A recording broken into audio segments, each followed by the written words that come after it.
Shadowon Kapolri telah mengumumkan mantan Kadif Propam Irjen Verdi Sambo sebagai tersangka baru dalam tewasnya Brigadir Nofriansyah Yosua Huta Barat atau Brigadir J pada Selasa 9 Agustus 2022. Berikut informasi selengkapnya. Dengan ancaman maksimal hukuman mati, penjara seumur hidup, atau penjara selama-lamanya 20 tahun. Shadowon Kapolri telah mengumumkan mantan Kadif Propam Irjen Verdi Sambo sebagai tersangka baru dalam kasus tewasnya Brigadir Nofriansyah Yosua Huta Barat atau Brigadir J pada Selasa 9 Agustus 2022. Pada kesempatan itu, Kabareskrim Komjen Agus Andrianto sekaligus Ketua Tim Sus tewasnya Brigadir J menjelaskan pasal yang menjerat Verdi Sambo. Agus Andrianto menjelaskan jika Verdi Sambo disangkakan dengan pasal 340 terkait kasus pembunuhan berencana.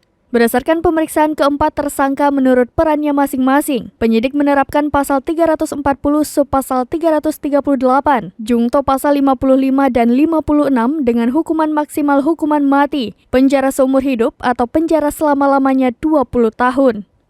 Hal ini setelah tim sus melakukan penyelidikan dan dinilai dari hasil otopsi ulang Brigadir J. Ada 5 sidik jari yang ditemukan di TKP tewasnya Brigadir J. Tim sus melaporkan telah melakukan pemeriksaan terhadap 47 saksi. Akhirnya, tim sus menetapkan 4 tersangka, yakni Barada RE atau Barada E, Brib KRR, KM, dan Irjen FS atau Verdi Sambo.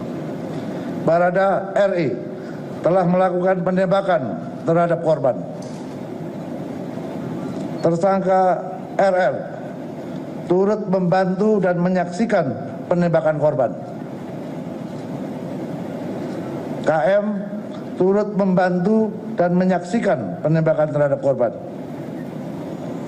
Irjen Pol FS menyuruh melakukan dan menskenario peristiwa seolah-olah terjadi peristiwa tembak-menembak di rumah dinas Irjen Pol Verdi Sambo di Komplek Polri Duren 3. Berdasarkan hasil pemeriksaan keempat tersangka, menurut perannya masing-masing, penyidik menerapkan pasal 340, subsidiar pasal 338, junto pasal 55, 56 KUHP dengan ancaman maksimal hukuman mati, penjara seumur hidup, atau penjara selama-lamanya 20 tahun.